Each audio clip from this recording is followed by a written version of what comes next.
Olá, bom dia. Meu nome é Vinícius Douglas, estamos aqui na sede da Igreja Assembleia de Deus. E eu dou graças pela sua vida, pela vida daqueles que estão nos assistindo aqui. E eu quero contribuir na sua vida nesta manhã, no domingão, 9 horas da manhã, nesse friozinho, e você no conforto do seu lar. Você pode me acompanhar depois também, porque hoje nós temos uma mensagem da pessoa bendita do nosso Senhor Jesus Cristo para a sua vida, com o tema Liderando como Jesus, o maior líder de todos os tempos. Fica aqui, você vai ver que essa palavra pode não somente edificar a sua vida nesta manhã, mas como também transformá-la para todo sempre. Transformou a minha vida, transformou dos irmãos que aqui congregam e continua transformando vida por milênios. Já faz 2 milênios que essa pessoa maravilhosa, bendita, filho do Pai, esteve aqui e continua fazendo seguidores por todo o mundo. Liderando como Jesus.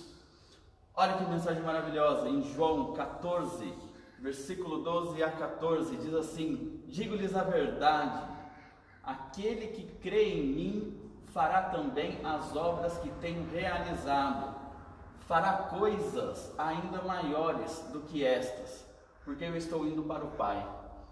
Eu farei o que vocês pedirem em meu nome, para que o Pai seja glorificado no Filho. O que vocês pedirem em meu nome, eu farei.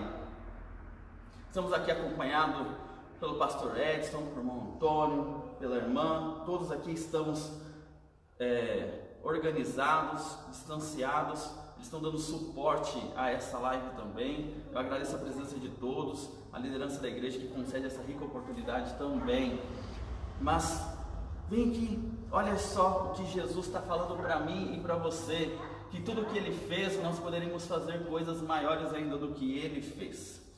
Então Ele não veio aqui só se demonstrar como Filho de Deus, Ele veio aqui demonstrar para nós como executar no nosso dia a dia uma liderança eficaz, que atinge objetivos, eficiente, que gasta o mínimo de energia possível, tudo atrelado ao reino de Deus, tudo atrelado à essência maravilhosa que é a dele, que nada mais é do que o amor.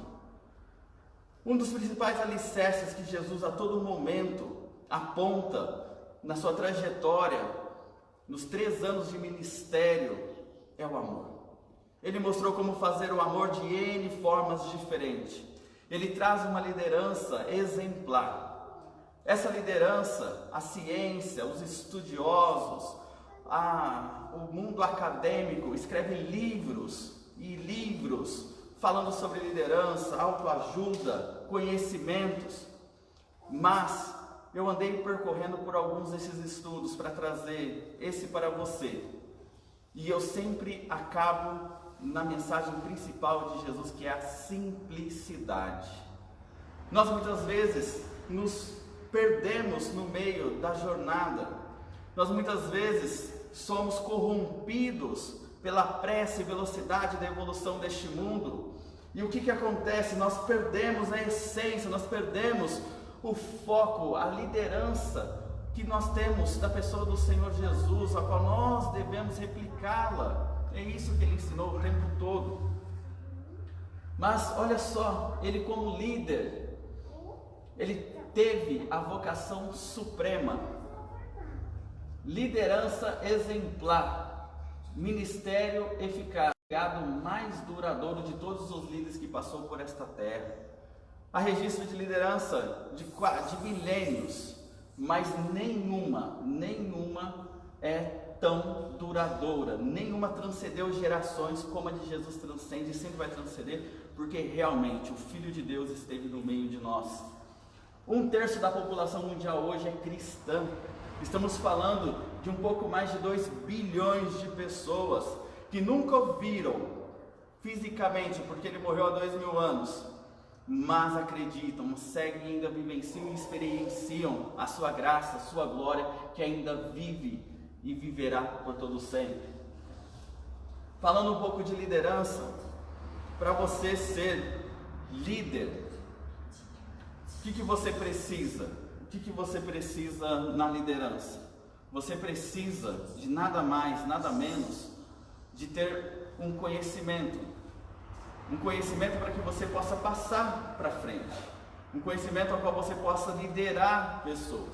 E esse conhecimento, ele não é um conhecimento segundo nós conhecemos deste mundo, porque Jesus, ele mostrou através do conhecimento a autoridade, a certeza, a convicção de quem ele era, o que ele estava fazendo aqui, por que ele estava aqui, para onde ele estava indo. E a liderança não nasceu aos 30 anos, não foi forjada exatamente quando ele não acordou aos 30 anos de idade e falou, vou fazer o meu ministério. Não. Eu tenho certeza que como homem, que ele passou aqui por esta terra, ele vivenciou, ele teve experiências. E essas experiências mostram para nós, apesar da Bíblia não relatar, mas para quem já passou dos 30, tem como fazer uma certa conjectura sobre isso, que ele vivenciou algumas emoções, ele vivenciou os aspectos da adolescência, ele vivenciou os aspectos da mocidade, ele talvez percorreu algumas culturas, talvez ele percorreu algumas cidades, ele conheceu pessoas, ele examinou as escrituras, ele meditou nelas de dia e de noite. Uma dica para mim e para você, ele a praticava todos os dias, ele experienciava ela, já na sua, ainda como quando criança, ele pegava com uma facilidade enorme os livros da época, né, que para nós o Antigo Testamento, né, percorria por Isaías, percorria ali, falava aos doutores da lei da época, sendo criança. Então, quando eu falo do aspecto de liderança, não é algo que é forjado do dia para a noite, mas ele é forjado no ferro, ele é forjado no tempo, ele é forjado no dia a dia nosso. E Jesus mostrou isso para nós.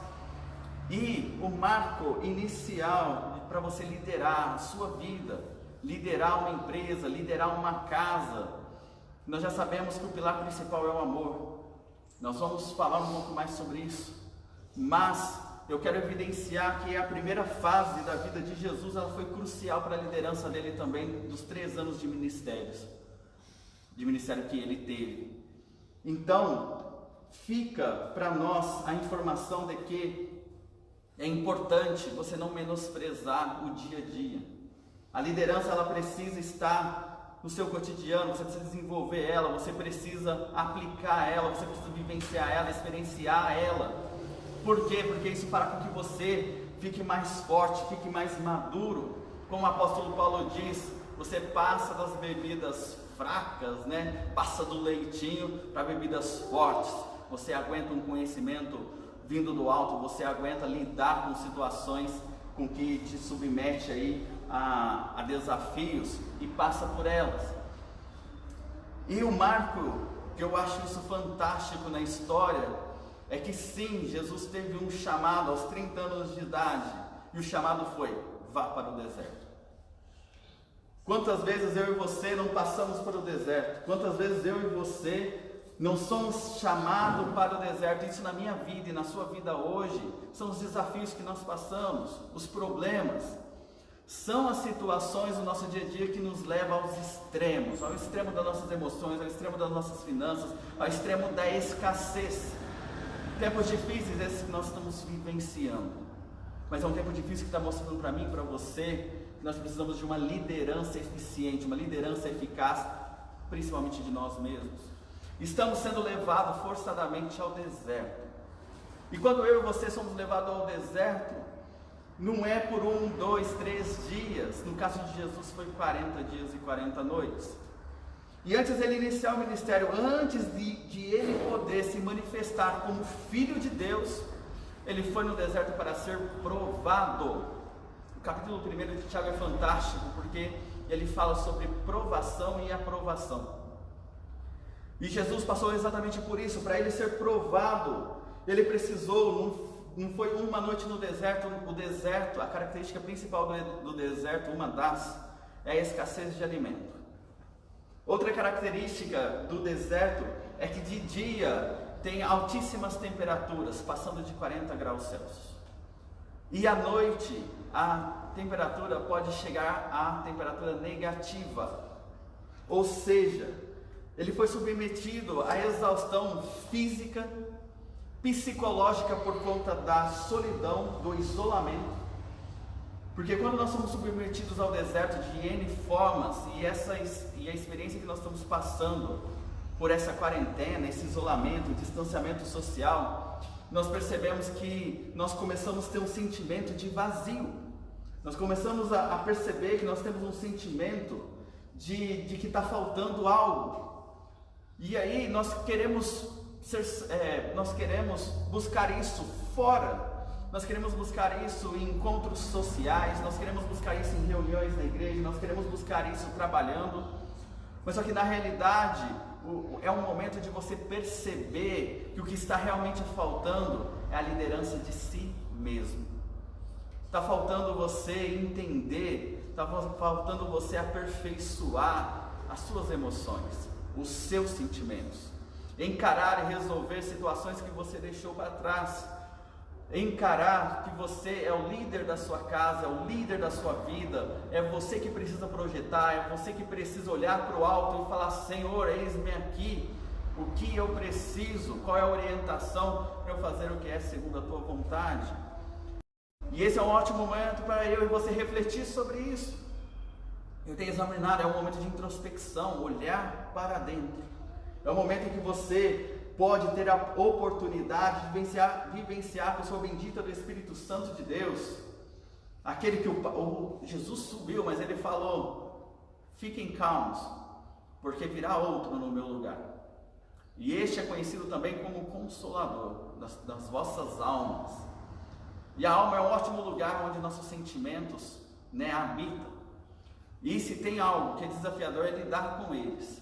Então, a característica da liderança é justamente essa: você passar por um período de provação e aí em seguida você ser aprovado.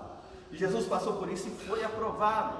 E olha o mérito da aprovação: ser reconhecido como filho de Deus, ser conhecido como líder dos injustiçados, dos pobres, daqueles que eram perseguidos injustamente, dos menos favorecidos.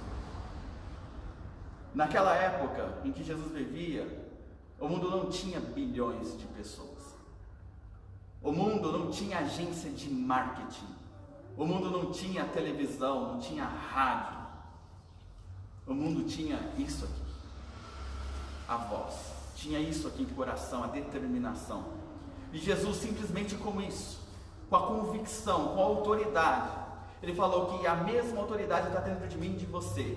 E se eu e você tiver coragem, tiver ousadia, ir por um caminho reto, faremos coisas maiores do que ele fez em 3 anos. Que nós temos a oportunidade de passar nessa terra em um ministério de vida reta, digna, por 10, 15, 20, a vida toda. E ele se manifestou como bom pastor, o bom pastor dá a sua vida pelas as ovelhas. Olha um exemplo de amor. O amor não é aquele amor singelo, não é aquele amor que nós confundimos com uma paixão que logo passa.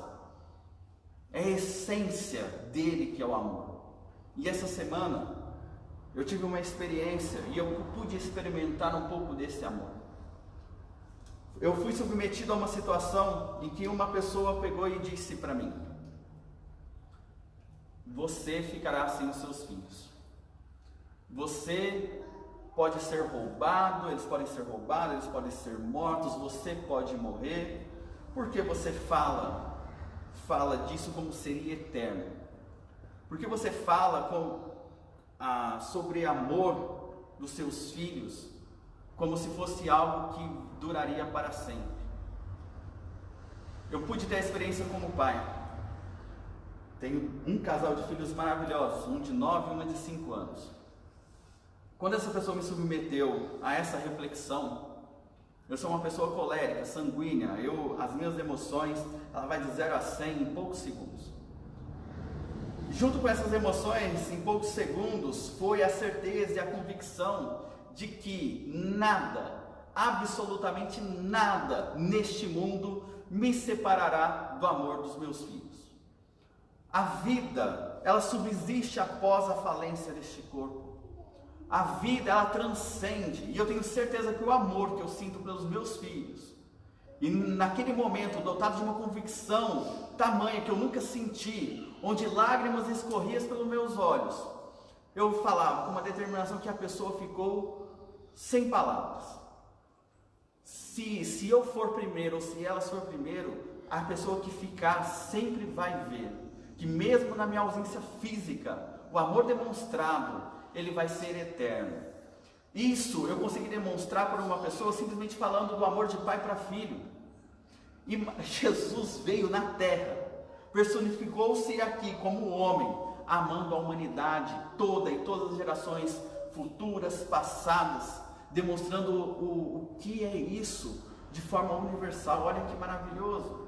E Jesus pede para nós aprendermos com Ele, sermos como Ele, fazermos com Ele. Isso é ser o bom pastor.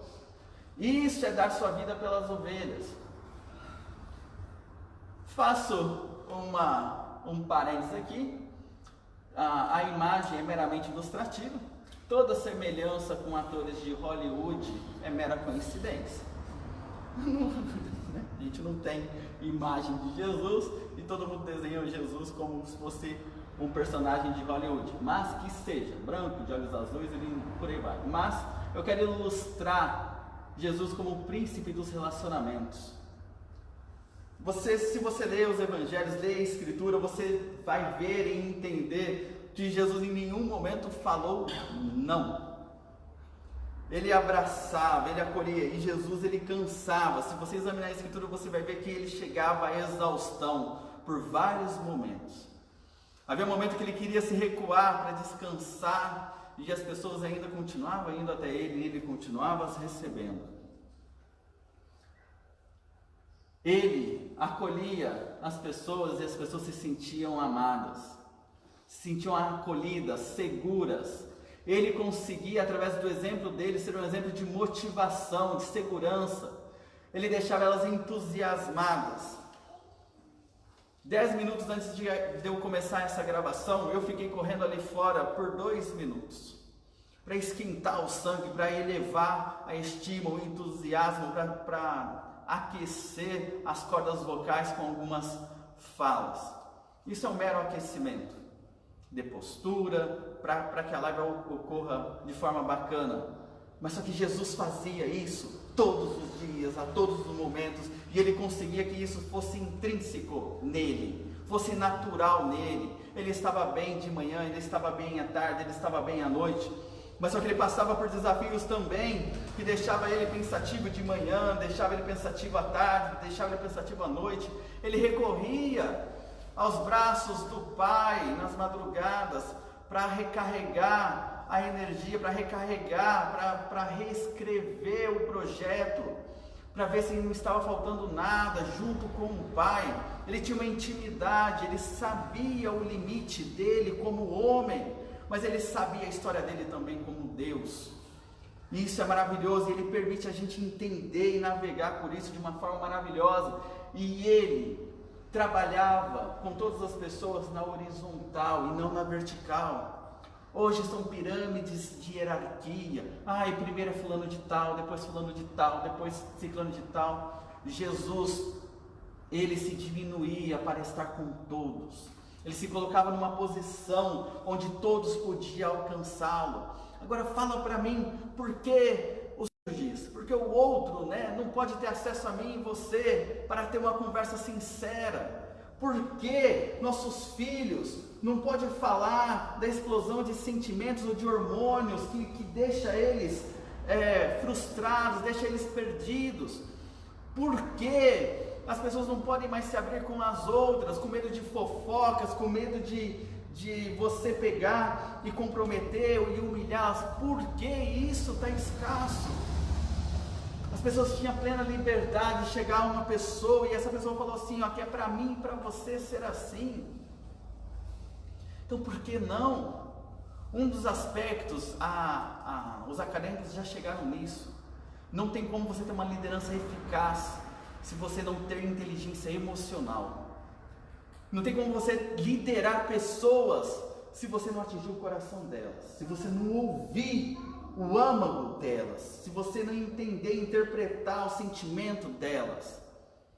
E Jesus já explicou para nós de N formas, nas Escrituras, antes da vinda dele, na vinda dele e com toda a posteridade que se sucedeu. As pessoas se sentiam felizes por estar perto dele e milhares o seguiam por conta disso. Em outras palavras, ele tinha como sem par, de forma singular, ímpar, propósito de provar que qualquer pessoa do mundo, por mais simples que fosse, poderia ter uma existência grandiosa se soubesse vencer a maldade praticando a bondade. Imagine pessoas que roubaram, que mentiram, que usurparam, que traíram, que fizeram tudo aquilo que nós julgamos hoje, e nós temos uma facilidade enorme de estar na condição de juiz. Um copo de água, por favor. Imagine Jesus falando para essas pessoas. E aí eu deixo para você sobre duas referências para você passar o seu final de semana, o restinho do seu final de semana e ter uma experiência bacana. Obrigado. O filme A Cabana, para retratar o que nós falamos de amor até agora. O livro é fantástico também, mas eu fui pelo filme. Precisei assistir 2 vezes para entender. E para retratar a existência grandiosa, um filme que chama O Vendedor de Sonhos. São filmes para você entender a simplicidade das coisas, esse último Vendedor de Sonhos, e o outro sobre o amor. Referências fantásticas para esse momento. Imagine pessoas desprovidas, abandonadas pela sociedade, e você traz essa mensagem para elas. Você pode ter uma existência grandiosa. Você só precisa vencer a maldade. Você só precisa ir para o deserto. Você só precisa ir para o deserto e lidar com os seus medos, lidar com os demônios da sua alma, lidar com tudo aquilo que tira a tua paz e transformar, mudar a chavinha, mudar o mindset e praticar a bondade, trocar toda aquela maldade por bondade. Jesus sempre permitiu para mim e para você, em qualquer época de nossas vidas, um recomeço. Não é o fim. Não é o fim. O fim é o momento, parte do fim é o momento que você transcende desse corpo, onde esse corpo se desfalece, você morre, mas ainda não é o fim. É o começo de uma nova jornada, é o começo de uma nova fase. Então você precisa pensar nisso. Mas enquanto nessa vida Jesus está falando para mim e para você, ei, você ainda pode ter uma existência grandiosa. Jesus teve uma existência grandiosa?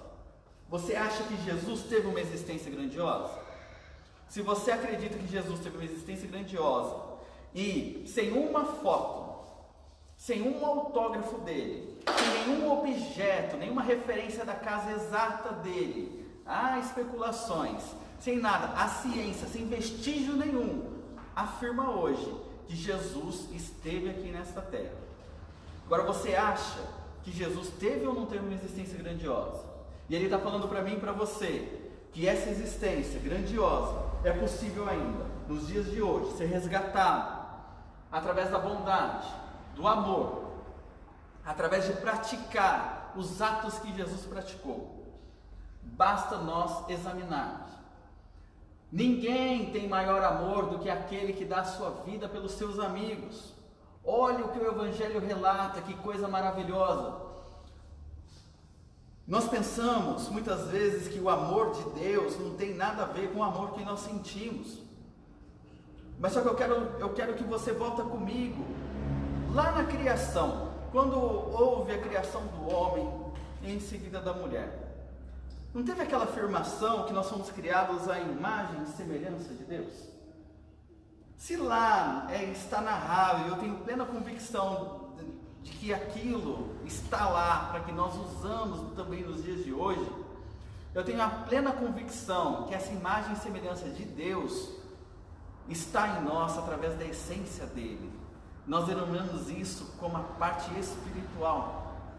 É a parte genuína, é a parte divina de Deus em nós. É a parte onde o Espírito Santo de Deus pode percorrer por dentro de nós e nós temos experiências maravilhosas.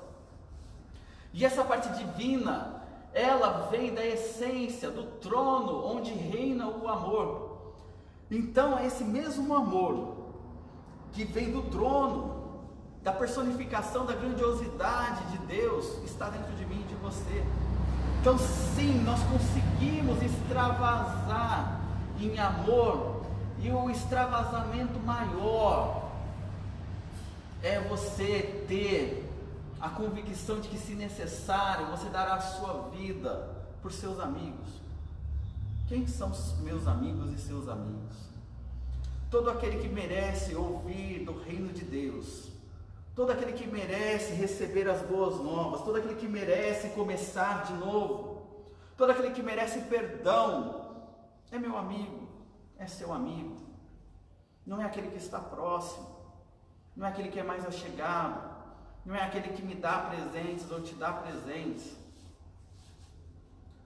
Nós, por conta do materialismo, por conta do individualismo, nós estamos perdendo a essência do que é aquilo que realmente importa. Então, o amor, você pode ver o termômetro do seu amor quando você está disposto a não simplesmente dar uma moedinha para alguém que está no semáforo, mas ouvir a história dela ou dele. Você pode ver o termômetro do seu amor quando você está comendo lanche e você tem o poder aquisitivo de comprar outro, e você não somente ajuda alguém para comer um lanche, mas senta com ele para comer junto. Você pode medir o seu amor quando alguém te fere, quando alguém te maltrata, e você continua lá ainda para perdoar. Pensa comigo, uma pessoa, um boxeador, você entra num ringue com ele, você não é boxeador, mas você entra num ringue com ele, e a única arma sua é o amor. Você entra no ringue com amor e ele entra com as luvas. Ele tem o seu porte, ele tem o seu peso, ele é compatível com a sua genética física. Então talvez você aguente tanto quanto ele as porradas. Mas o amor fala que você não dá porrada. Você fica inerte, você aconselha, você fala que não é assim, você tem que dar o exemplo de como fazer. E esse boxeador entendeu isso ainda e ele vai na porrada para cima de você. Você se defende e profere palavras para ele de amor. Não é assim. Você tenta abraçar ele, você fala para ele, eu te perdoo, você fala para ele, você pode ser diferente, você levanta do chão porque você já foi nocauteado, você levou um gancho de direita e isso deixou atordoado, mas você levanta. E quando você está aperfeiçoado no amor, você consegue passar o sentimento da ira, você consegue transcender o sentimento da cólera, que é o extravasamento da ira, né? Você consegue levantar quantas vezes for necessário pelo amor, porque aquela pessoa não entendeu ainda o que é o amor. E você vai observar, se você conseguir pensar nos rounds seguintes, que essa pessoa, ela foi com tanta força, com tanta energia para cima de você, que essa energia tem um limite. Essa energia, ela depende do seu condicionamento físico, e existe um limite. E aí você vai perceber que nos rounds seguintes, se você continuar a aguentar de pé quantas vezes for necessário, que essa pessoa vai chegar à exaustão. Você não gastou energia, porque a fonte do amor, ela transcende esse espaço aqui, ela é imaterial, ela mergulha nesse plano, mas ela vem de um plano infinito, que é a existência de Deus. Então você ainda consegue estar de pé. E olha que bacana, essa pessoa está tão sem energia, tão sem força, que ela não consegue mais ficar de pé e se prostra diante de você. Você acha que isso não aconteceria? E aí, eu provo para você que o amor vence em qualquer situação. Ah, mas matou, morreu. A semente foi plantada do amor. A pessoa vai ser reflexiva naquilo porque ela não reagiu. O que ela tinha de convicção, qualquer outro se defenderia. Esse é o termômetro do amor. Olha outro versículo maravilhoso: vinde a mim todos que estáis cansados e oprimidos, e eu vos aliviarei. Todo mundo gosta disso, né? Todo mundo gosta. Tomai sobre vós o meu jugo, e aprendei de mim, que sou manso e humilde de coração. Olha outro aspecto da liderança de Jesus: mansidão e humildade. Aqui você vai entender, você vai interpretar que você quer abrir o coração da outra pessoa, não é gritando, não é batendo, não é com autoridade, força, não é com a autoridade da sua hierarquia, seja como homem da casa ou mulher da casa, quando a gente está falando de filhos, ou sua autoridade na onde você trabalha, ou na escola, onde seja. Você abre as portas para você se desenvolver como líder, quando você desenvolve a mansidão e a humildade. Porque a neurociência, ela já entendeu, com muitos estudos, que Jesus já sabia desde o início. Pensa comigo, eu e você só conseguimos interpretar o que nós vemos através das nossas experiências. Eu consigo ver e entender que isso aqui é preto porque me falaram que era preto. Me ensinaram que era preto, então eu entendo que a cor é preta. E essa cor é branca, o fundo é preto. Mas eu tive a experiência para poder falar isso. Então todos nós interpretamos o que nós vemos, o que nós entendemos, segundo as nossas experiências. Que direito eu e você temos de interpretar a experiência do outro segundo as nossas experiências? Vou repetir. Que direito eu e você tem de interpretar a experiência do outro com a experiência que nós temos, segundo aquilo que nós vivemos, segundo aquilo que nós experimentamos? Eu não posso exigir de ninguém que faça mais ou menos do que eu, porque eu vivi para fazer as coisas do jeito que eu faço. Eu entendo, ou só quando eu investigo eu entendo, mas se eu investigo eu entendo o que eu faço e o porquê que eu faço o que eu faço, e tento mudar. E essa mudança não é tão simples assim. Então você vai entender porque existe muita deficiência na comunicação. Nós queremos impor as nossas experiências para o outro, nós queremos impor as nossas verdades para o outro, nós queremos que o outro engula seco o que nós já sabemos, ou conhecemos, ou achamos que aquilo é a verdade. E não é sempre assim. Agora Jesus, as pessoas chegavam até ele. Aí eu quero narrar um episódio que você deve conhecer, que é aquele que a mulher é pega em flagrante, adulterando, e é jogada na frente de Jesus, e toda uma multidão em volta querendo saber o que Jesus faria. Nós entendemos que o que Jesus fez, ele rabiscou um pouco o chão. Nesse tempo, ele entendeu o que a multidão queria.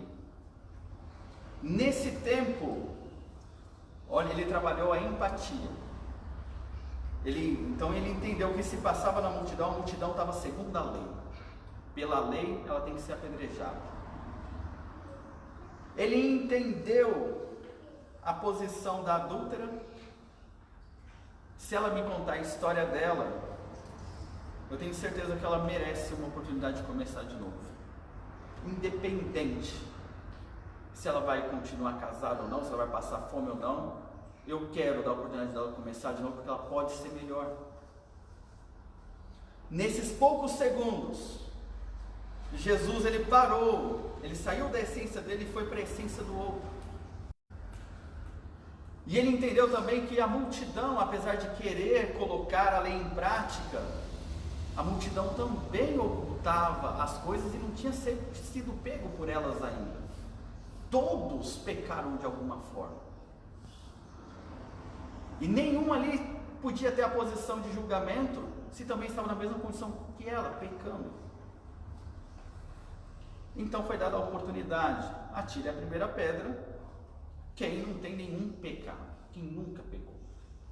A multidão se desfez. O que você acha que aconteceu com essa mulher? Você acha que a vida dela foi transformada? Eu acho que a vida dela não foi transformada pelo que Jesus fez.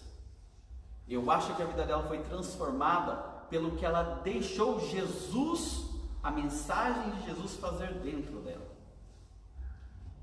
Ela teve a oportunidade de ser acolhida, de se sentir segura, de ser motivada a ser uma pessoa melhor, sabendo da consequência que ela teria se pecasse novamente, se Jesus não estivesse por perto.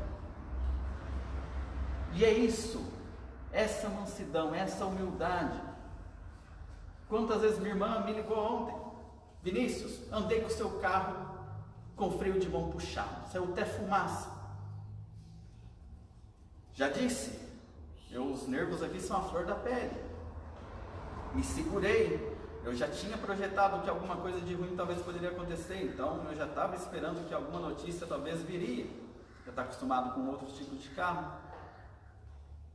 Ela disse que eu fui grosso, mas eu tenho certeza que eu me segurei ao máximo no telefone.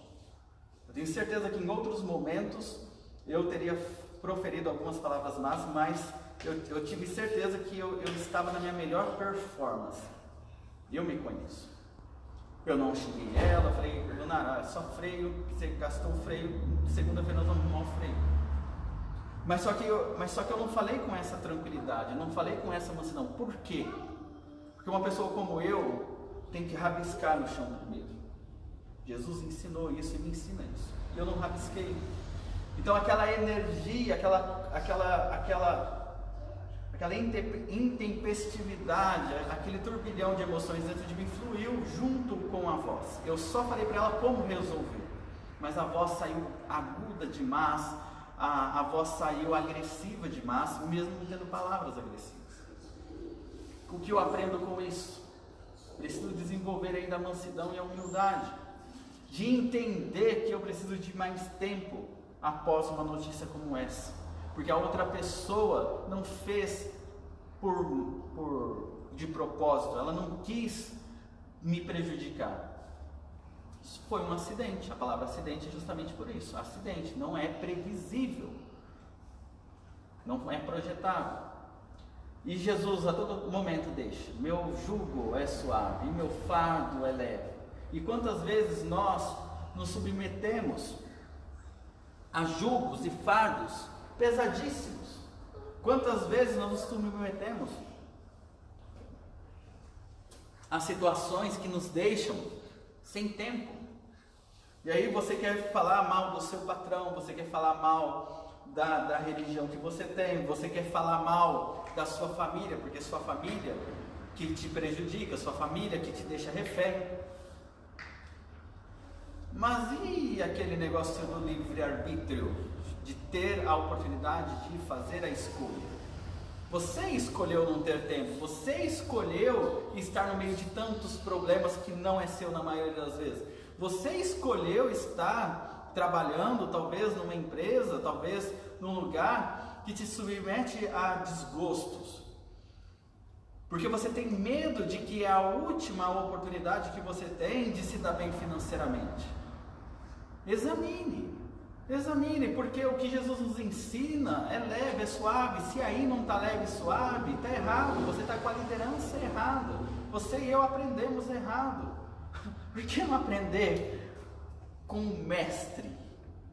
Com o mestre. É rolidiano isso. Não tem jeito. Não acha coisa que não seja rolidiano. Não adianta. Mas imagina Deus lavando seus pés. Aquele que fala, que cuida, que rege o universo com a palma das suas mãos. Você tem ideia disso? A palma das mãos ou o universo. Aí, essa pessoa bendita se personifica, inclina numa posição menor que a sua. Olha a liderança horizontal. E vai purificar aquilo que mesmo nós, depois de limpos, é a primeira parte que suja ou é contaminada. Principalmente naqueles dias onde as sandálias eram abertas e chão batido. Você tem ideia? Nós estamos falando de João capítulo 13. Em João capítulo 13 é a época da Páscoa, a última Páscoa, a última ceia do Senhor Jesus em vida, como homem nesta terra. E esse momento da Páscoa, Jesus simplesmente, após ali ceiar, ele se tira o excesso de suas vestes, por conta da cordialidade do momento, né? Ele tira parte das suas vestes, fica de uma forma mais simples, pega uma toalha, pega uma bacia, derrama água nela. Ele não pediu para uma secretária fazer isso. Ele não pediu para o copeiro da casa fazer isso.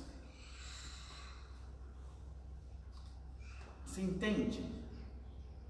Que quando nós estamos numa certa posição é gostoso pedir para o outro fazer. Jesus está falando, para você não perder a essência, você precisa fazer. E aí Jesus começa ali pelos seus discípulos, né, os 12, e ele começa a lavar os pés dos seus discípulos, até que chega Pedro.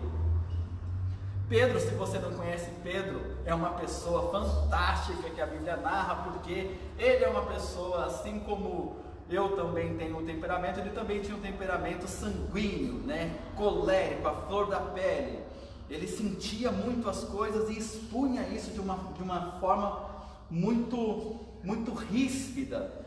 E Jesus estava trabalhando isso nele. E Pedro falou assim, ó, o Senhor, permita-me, a minha versão, tá? Permita-me fazer um pouco de uma encenação aqui. Senhor, mestre, o senhor está maluco? O Senhor é o Filho de Deus. Eu reconheço isso. Na posição que o senhor está, lavar os meus pés, o senhor está sem um parafuso. Meus pés o senhor não vai tocar. Eles aí são irresponsáveis, imaturos. Onde já se viu isso? Jesus, com toda a mansidão e humildade, fala para ele, vocês podem ainda não entender esse singelo gesto, mas logo entenderão. E você, Pedro, se você não permitir que eu lave os seus pés, você não terá parte comigo. Pedro, reconhecendo a liderança divina de Jesus, falou assim, ô louco Senhor, aí o senhor apelou. Aí não adianta. Já que o senhor quer lavar meus pés, por favor, lava as minhas mãos e lava minha cabeça, porque eu quero ser limpo pelo Senhor. É fantástico esse momento na Bíblia, porque mesmo uma pessoa sanguíneo-colérica, eu quero evidenciar para você aqui o reconhecimento da divindade de Cristo. E Pedro teve a oportunidade de, mesmo sendo doidão como ele era, mas só que ele era do bem, ele sabia o porquê que ele estava falando aquilo, porque ele estava fazendo referências a Jesus, comparando ele à divindade como um rei terreno, que jamais faria isso. Então, como uma divindade fará? Mas aí, Jesus deixa-nos uma lição fantástica. Quando terminou de lavar-lhes os pés, Jesus tornou a vestir sua capa e voltou ao seu lugar. Então ele lhes perguntou, vocês entendem o que fiz a vocês? Vocês me chamam mestre e senhor, e com razão, pois eu sou. Eu sabia quem ele era. Um líder sabe quem ele é. Pois bem, se eu, sendo senhor e mestre de vocês, lavei os seus pés, vocês também devem lavar os pés um dos outros.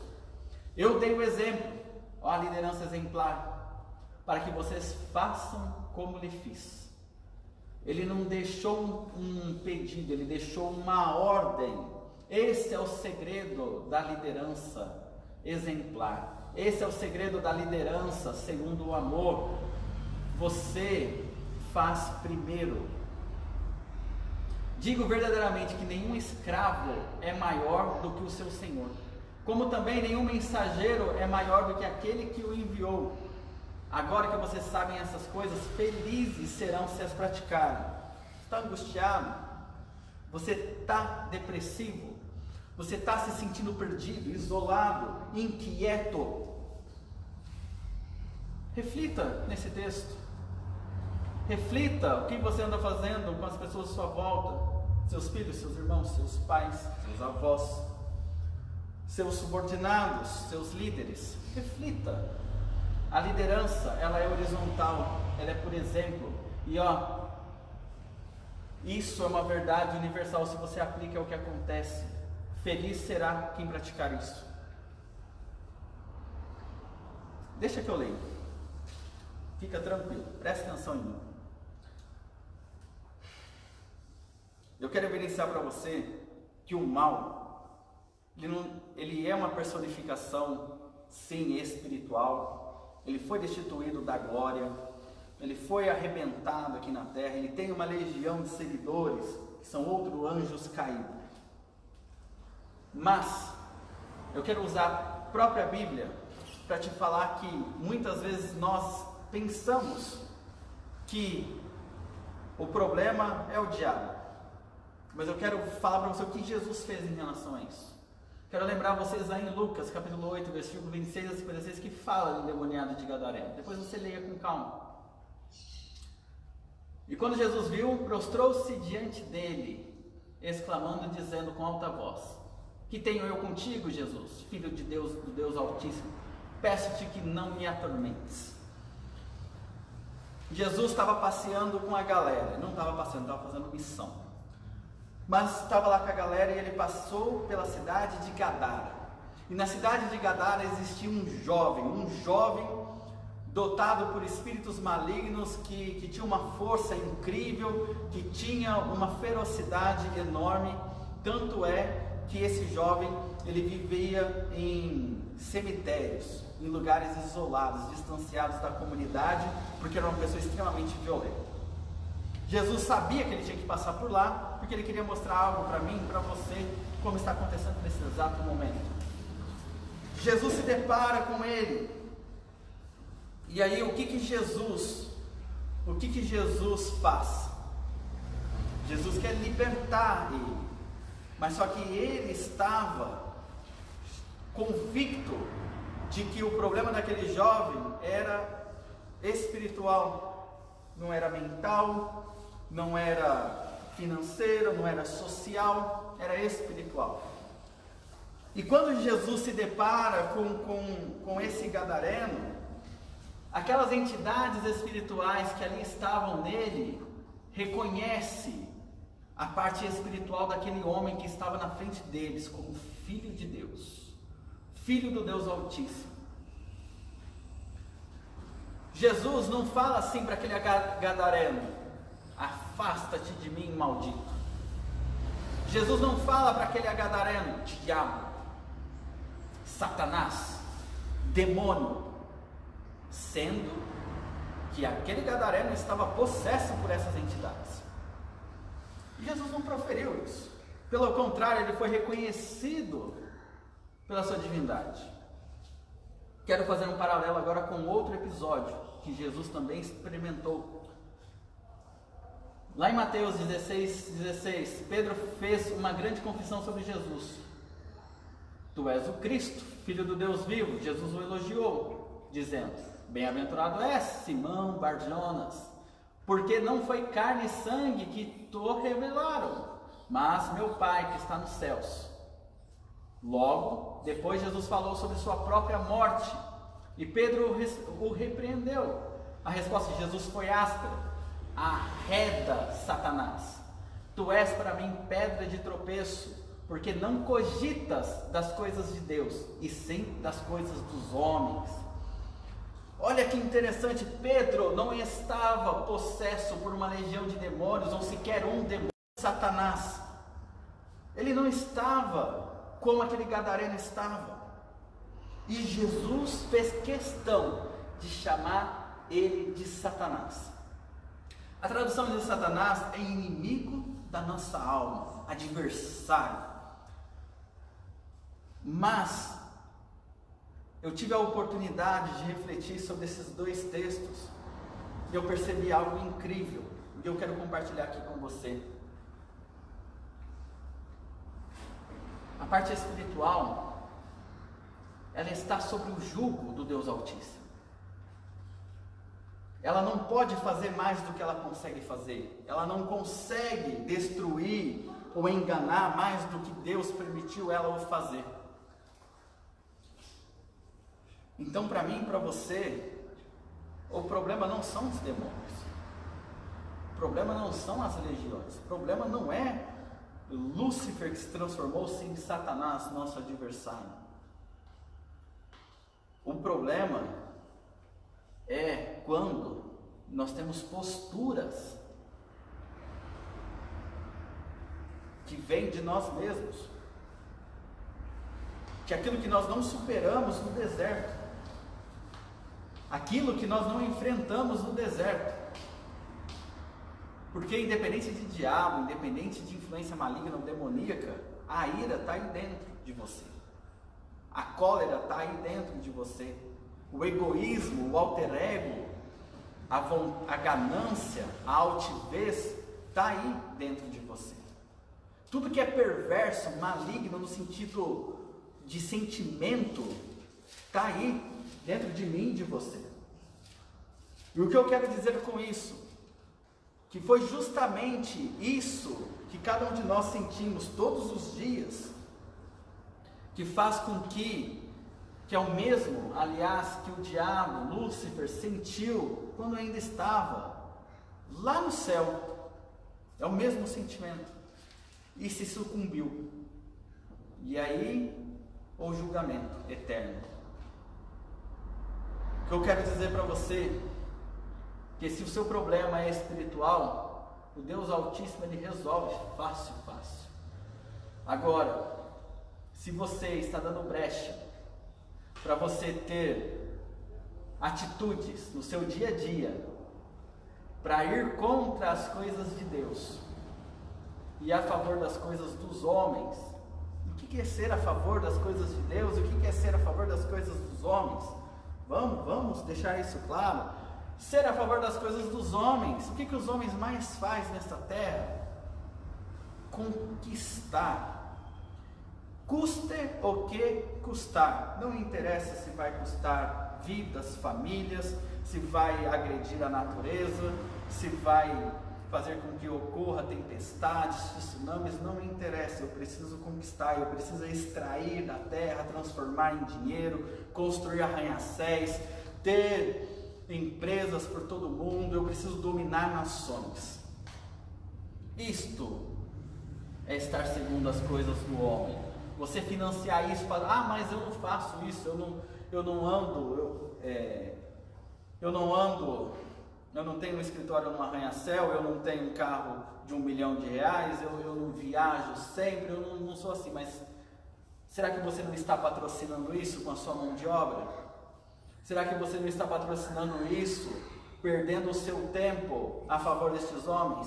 Pense nisso, porque as coisas de Deus é ligadas ao reino de Deus. As coisas de Deus são espirituais, é para libertar, é para quebrar o jugo daqueles que estão atormentados, daqueles que estão sendo perseguidos, dos menos favorecíveis, é disseminar o amor.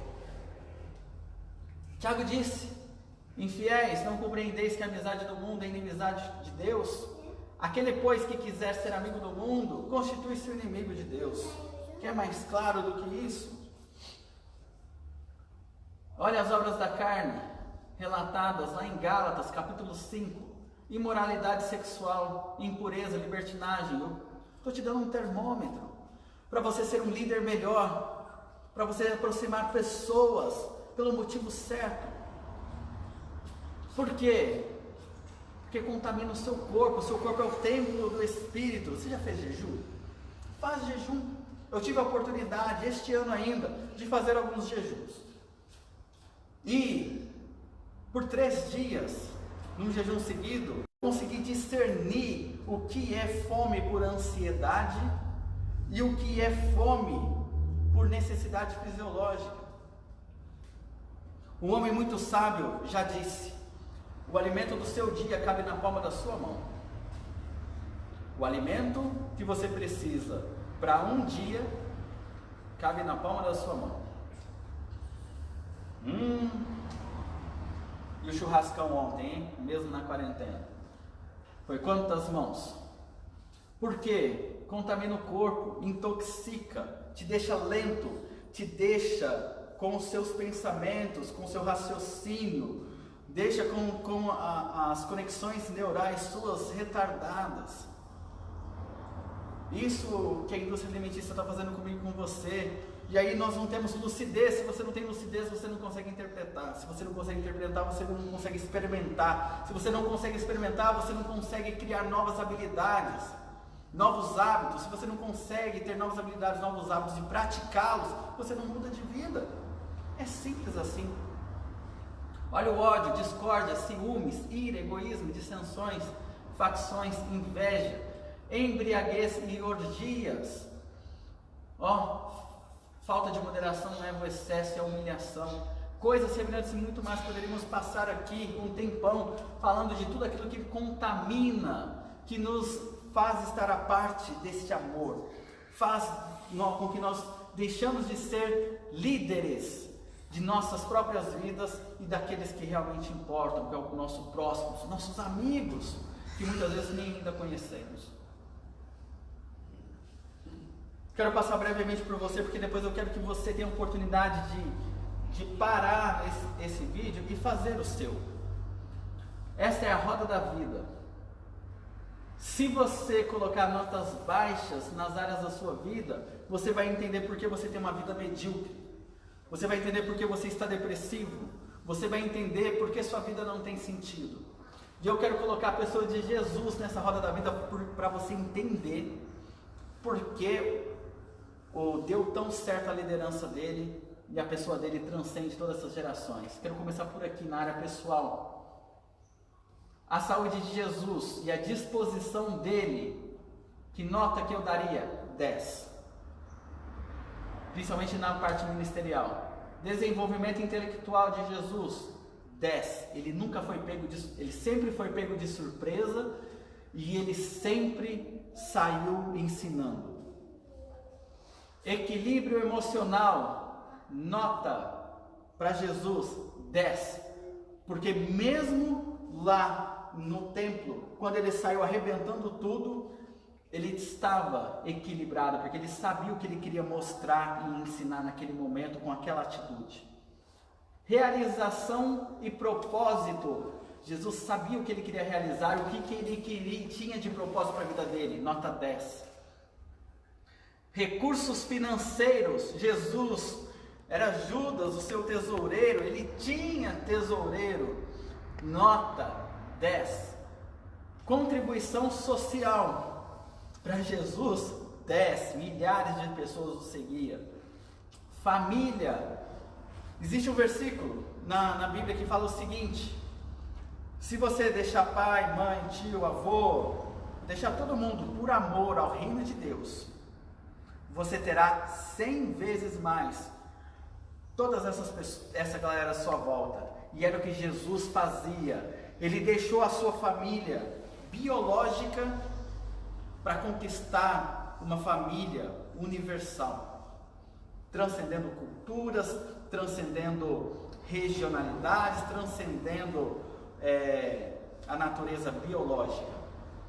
Nota 10. E boa parte dos familiares de Jesus o seguiam. Relacionamento amoroso. A personificação do amor, sendo Deus como homem na terra, o relacionamento que ele tinha com toda a sua família, sem sombra de dúvida, nota 10. Vida social. tenho que falar. Jesus, por onde ele passava, as pessoas que já sabiam sobre ele, nota 10. Hobbies e diversão. Jesus fez o primeiro milagre dele numa festa de casamento, mandando ver no vinho daquela época, e pesquise sobre isso, que não é um tema que eu quero entrar, mas com alegria, com diversão e ainda fazendo milagres. Jesus estava bem com a sua qualidade de vida. Nota 10, plenitude e felicidade. Foi o que mais Jesus quis ensinar para todos à sua volta. Nota 10, espiritualidade, não tenho o que falar. O que eu quero falar, o que eu quero provar para você, se você colocar todas as áreas da sua vida, e se você imitar Jesus, você pode alcançar, você conseguirá, com humildade, mansidão, sem sombra de dúvida, ter uma notariedade muito maior que Jesus teve. Deixe a ganância de lado, seja humilde, porque é o nome dele que precisa ser exaltado e glorificado, para todo sempre. Mas o que eu quero dizer para você é que se os seus valores estão aqui baixos, você vai ver que você tem uma vida sem sentido. Se eles são altos, a sua vida está rodeada de pessoas, sua vida está rodeada de muita coisa boa. Essa pirâmide aqui, eu quero que você se situe onde você está, porque ela já é contestada, mas Abraham Maslow desenhou, e é algo que eu gosto muito de falar sobre. Nós temos necessidades básicas, é a base da pirâmide, mas já colocaram nessa base aqui que nós temos a necessidade do que estaria aqui em cima. Isso aqui está vindo para cá, está sendo atualizado. Por quê? Porque nós temos necessidade de aprovação, nós temos necessidade de comunidade, nós temos necessidade social, nós temos necessidade de se conectar com o outro. Então, se as necessidades básicas implica ter o amor já desde o topo da pirâmide, o que adianta você estar se preocupado em fazer seguro de tudo que você tem? O que adianta você estar aí constituindo família e tudo mais, depois lá valorizando sua autoestima e ter autorrealização, se você desprezar as outras? Muitas vezes nós chegamos no topo desprezando as outras e a queda é brusca. Eu estou falando para você que o equilíbrio é você dar uma manutenção constantemente, lembrando que o amor está aqui na base, tem que estar sempre na base. Então reflita, alguns estão aqui, construindo segurança. Se tem uma coisa que essa pandemia fala para mim e para você, é que aquilo que nós construímos de segurança na nossa vida até hoje foi frágil. Senão não haveria desespero. Desespero para abrir o comércio, desespero para voltar a trabalhar, desespero para fazer aí tudo que nós estamos fazendo até agora. Isso mostra para nós que nós não forjamos uma base de segurança clara, sólida. A velocidade, a pressa que faz isso conosco. Então revisa, porque tudo isso aqui, para nós termos sucesso, ter um sentimento de feliz, na base aqui está o amor. Agilidade emocional e autoestima. Eu achei isso muito bacana e quero trazer para você. Olha, abaixar a autoestima aqui. Quer mudar ela? Olhe para frente. Olhe-se de frente. Permita-se se ver, principalmente lá dentro. Afaste-se daquilo que você julga necessário afastar. Você acha que Jesus, ele ficou mais perto de quem? De quem precisava dele ou daqueles que queriam perseguir ele? Daqueles que queriam crucificar ele? Noites antes dele ser pego para ser crucificado, a postura dele já era estar afastado das cidades. Por quê? Porque ele sabia qual era o tempo necessário, então, porque ele julgava que ainda não era o tempo, ele necessitava estar longe daqueles que o perseguiam. Seja coerente. Sua vida precisa de conexões, sua vida precisa ter sentido. Siga em frente sempre. E eu recomendo para você, se espelhando em Jesus. E aí você vai conquistar uma autoestima elevadíssima. Para finalizar, eu quero deixar algo prático para você. Julgo eu que é a parte mais importante de tudo, porque é como eu e você podemos aplicar isso no nosso dia a dia. Eu não estou falando para você que você precisa seguir um ritual, não preciso falar para você que isso são os 10 passos da felicidade, da liderança, que tem muito aí pela internet. Eu quero que você entenda o que Jesus fez, como fez, que ordem ele seguiu, para que eu e você façam o mesmo. Pense comigo. Escolha uma área. Faça você depois em casa. Escolha uma área. Que área que Jesus escolheu? Jesus escolheu a área de salvar o mundo. Jesus escolheu a área de disseminar o reino de Deus aqui nesta terra. Jesus escolheu a área de propagar o evangelho que ele estava colocando em prática ali, resumindo e colocando em prática de forma simples tudo que ele já tinha mostrado no Antigo Testamento. O que ele queria? Salvar a humanidade. Olha como é importante quando você lidera você mesmo e você tem essas definições para você mesmo.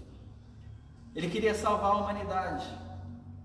Qual é o resultado que ele esperava? A remissão do pecado de toda a humanidade. Do pecado constituído lá no Jardim do Éden.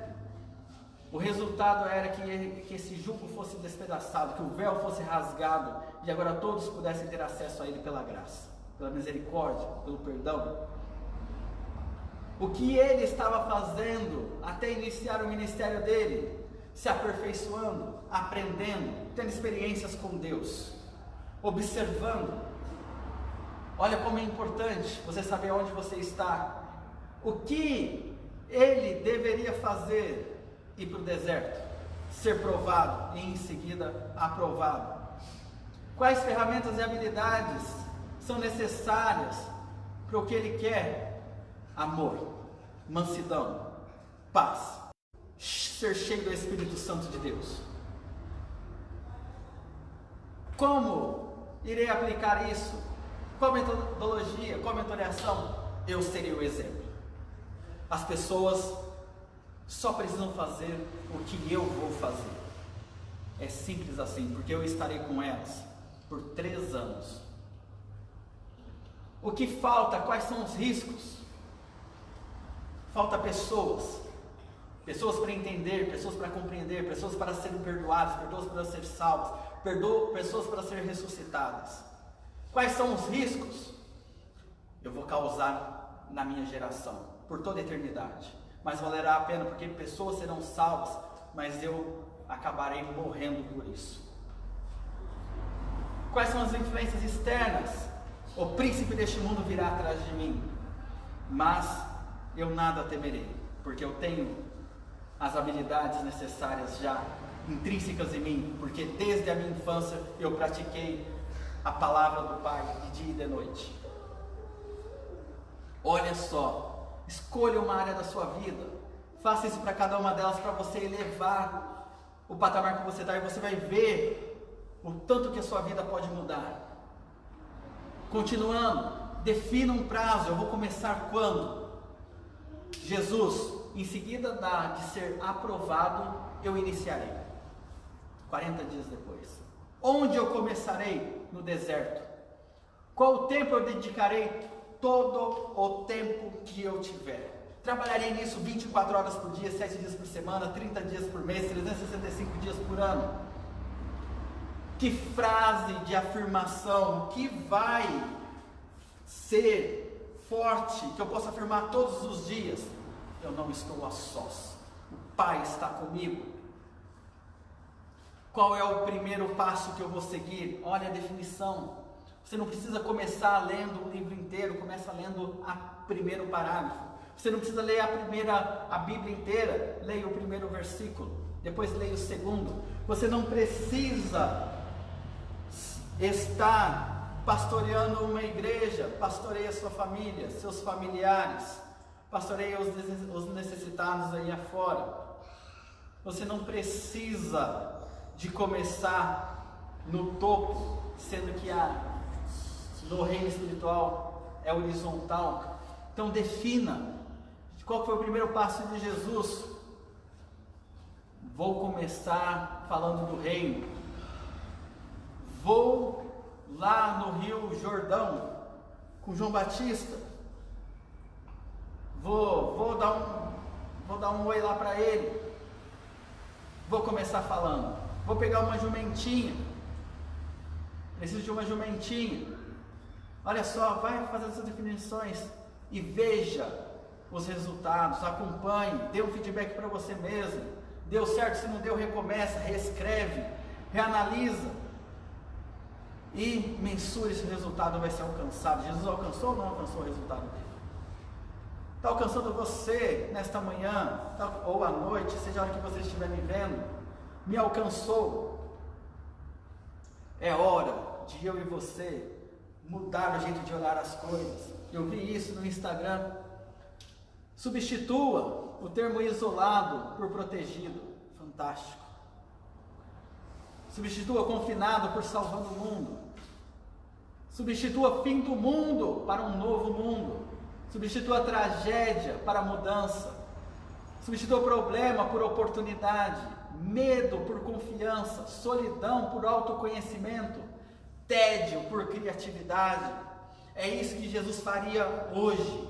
Jesus ensinaria isso aqui hoje. Jesus sairia de porta a porta, já que não pode ter aglomeração. Assim, ó, fica aí 2 metros de distância, vamos conversar. Quero conhecer a sua história. Quero orar com você. Quero orar por você. Quero fazer um milagre aqui na sua casa. Jesus falou que eu e você podemos sair fazendo isso. Por que não? Por que não mudar o mindset? Por que não você acha que assim você atrai pessoas? Você afasta pessoas, você não lidera pessoas. E assim? Assim você transforma vidas, transforma histórias. A motivação é o que te faz começar. Por isso, você precisa projetar. Você viu, Jesus não seguiu, ele seguiu um escopo que eu coloquei lá. Se você praticar isso todos os dias, nós seguiremos isso para tudo. Por quê? O hábito é aquilo que te faz continuar. Já foi provado já, para você criar hábito de algo novo, você precisa repetir no mínimo de 20 a 60 dias. Praticar de 20 a 60 dias um hábito novo. E a motivação, ela tem que ser interna, ela não tem que ser externa. Algumas regras colocadas para o sucesso. Acredite, tenha fé, acredite em si mesmo, cometa loucuras pelas suas ideias. Jesus foi um louco para a época dele, ele era louco para os líderes daquela época. Rejeite o comodismo, saia da zona de conforto, evite mentiras e não confie apenas na sorte. Escreva a sua sorte segundo Jesus, porque ele falou para nós termos bom ânimo. Então tenha de bom ânimo e vá, escreva a sua história. Deixa Jesus ir com você, defina seus objetivos, faça em cima daquilo lá que nós vemos, imersão total, faça como se você estivesse fazendo para Deus, tudo na sua vida, faça, seja melhor, seja o exemplo, tenha muita, mas muita persistência, você vai errar, você vai vacilar, mas recomece quantas vezes for necessária, esteja preparado para fracassar, mas nunca seja um fracassado, nunca. E eu não poderia finalizar sem recitar a essência dessa mensagem para você. Ainda que eu falasse as línguas dos homens e dos anjos e não tivesse amor, seria como o metal que soa ou como o sino que tine. E ainda que tivesse o dom de profecia e conhecesse todos os mistérios e toda a ciência, e ainda que tivesse toda a fé, de maneira tal que transportasse os montes, e não tivesse o amor, nada seria. E ainda que distribuísse toda a minha fortuna para o sustento dos pobres, e ainda que entregasse o meu corpo para ser queimado, e não tivesse o amor, nada disso me aproveitaria. O amor é sofredor, é benigno, o amor não é invejoso, o amor não trata com leviandade, não se ensoberbece, não se porta com indecência, não busca os seus próprios interesses, não se irrita, não suspeita mal, não folga com a injustiça, não folga com a mas folga com a verdade.